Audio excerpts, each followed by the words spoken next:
A bisavó franzina de 91 anos que caminha pelas ruas de Lausanne em nada lembra a adolescente que há 75 anos quase morreu de inanição.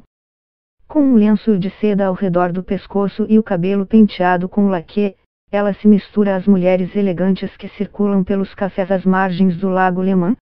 Edith Eger, porém, não é apenas mais uma mulher entre os pedestres. Ela é uma sobrevivente. É o que na língua inglesa chamam de tall cookie, ou um biscoitinho duro.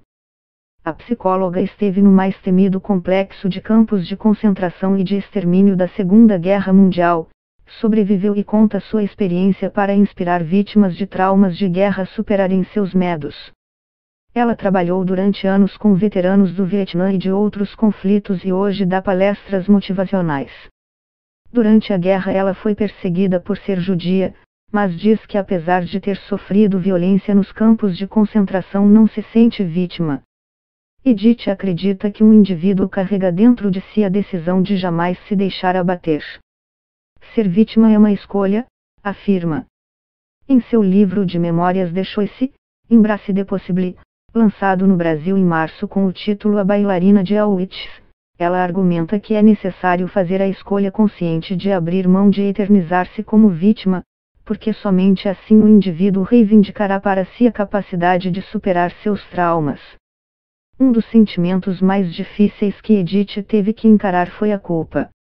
No seu livro de memórias ela descreve o momento mais decisivo de sua vida como tendo ocorrido na chegada a Auschwitz, em abril de 1944, quando uma resposta dela selou o destino da mãe. A família foi enviada a Auschwitz por ser judia e não fazia ideia de que execuções em massa estavam ocorrendo ali. Ao ver os portões com o dizer o trabalho liberta, Arbeit macht frei, o pai dela, Lajos, comentara com otimismo que tudo iria ficar bem e eles iriam apenas ter que trabalhar até o fim da guerra.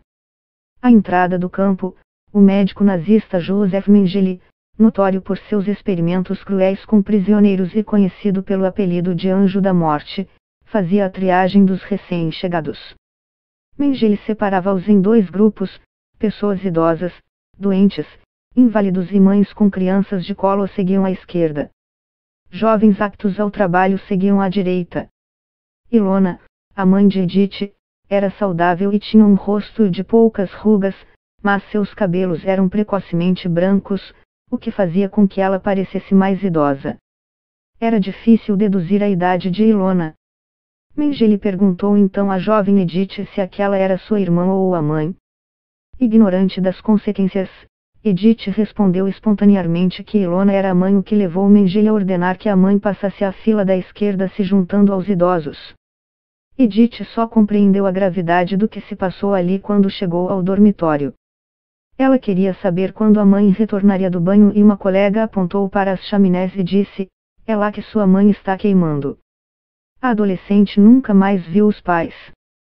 Nas primeiras semanas no campo de extermínio, as colegas prisioneiras ficaram sabendo que a jovem praticava ginástica olímpica e dança, e certa noite Edith foi chamada a se apresentar perante os oficiais.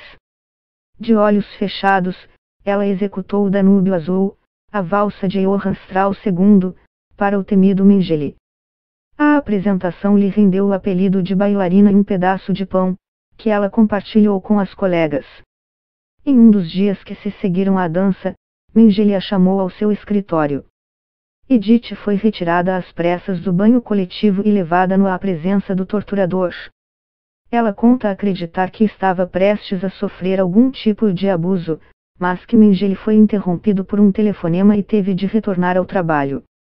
A hoje bisavó não chegou a ser marcada com um número tatuado em Auschwitz, porque o tatuador não quis gastar tinta com ela, acreditando que Edith sequer sobreviveria uma semana. Em 2017, ela publicou a autobiografia, em que documenta não apenas as recordações do campo de concentração, mas também a migração para os Estados Unidos e as lições de toda uma carreira na psicologia clínica.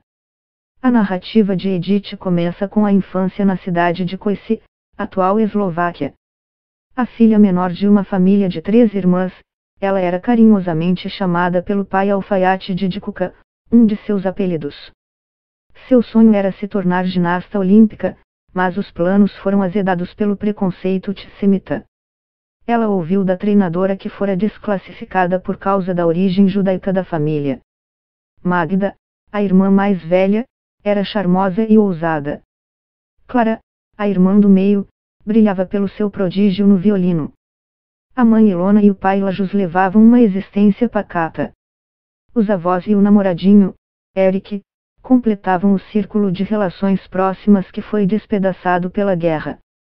Antes de chegar ao campo de concentração, a família já havia sido forçada a trabalhar em uma olaria.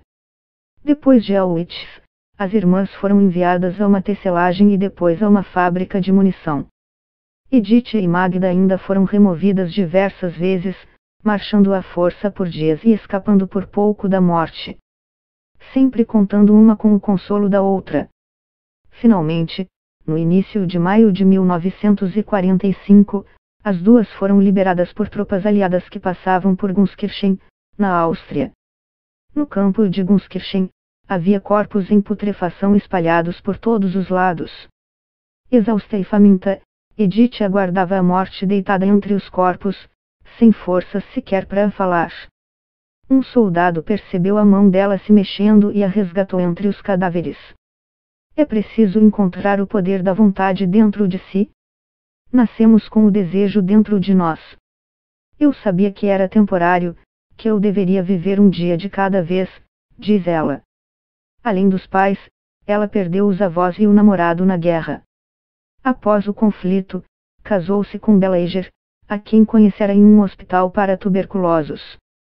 Juntos, emigraram para os Estados Unidos, inicialmente se estabelecendo em Baltimore e depois em El Paso. Edith Eger teve 3 filhos: Marianne, Audrey e John. Educou-os, formou-se em psicologia, divorciou-se e casou-se novamente com o mesmo homem e mudou-se para a Califórnia. Há mais de 40 anos, ela trabalha ajudando veteranos de guerra, adolescentes com distúrbios alimentares, donas de casas deprimidas e até extremistas de direita racistas. Sua grande paixão são as palestras motivacionais que dá a soldados do Exército dos Estados Unidos. No processo de cura que viveu dos próprios traumas, Eger foi ajudada por outro sobrevivente dos campos de concentração, o psicanalista austríaco Viktor Frankl, criador da logoterapia, escola de pensamento da psicologia baseada na busca de significado à vida. A busca de um significado é a primeira motivação para viver. Esse significado é único e específico e precisa ser preenchido por aquele indivíduo somente. Apenas assim ele irá alcançar a significância que irá satisfazer o seu próprio desejo por significado, diz um trecho de Em Busca de Sentido citado em A Bailarina de Auschwitz. A habilidade de abrir mão. Largue mão de qualquer necessidade de perfeccionismo. Deixe seus filhos em paz. Ensine-os a ser bons pais de si mesmos e largue-os da mão. Amor não é o que você sente, é o que você faz. Ou, como ela resume em seu livro, a mais importante verdade que já aprendi, a chave, é a vontade de desprender-se de julgamentos e reconquistar sua inocência, aceitando e amando a você mesmo por quem você é, humano, imperfeito e completo.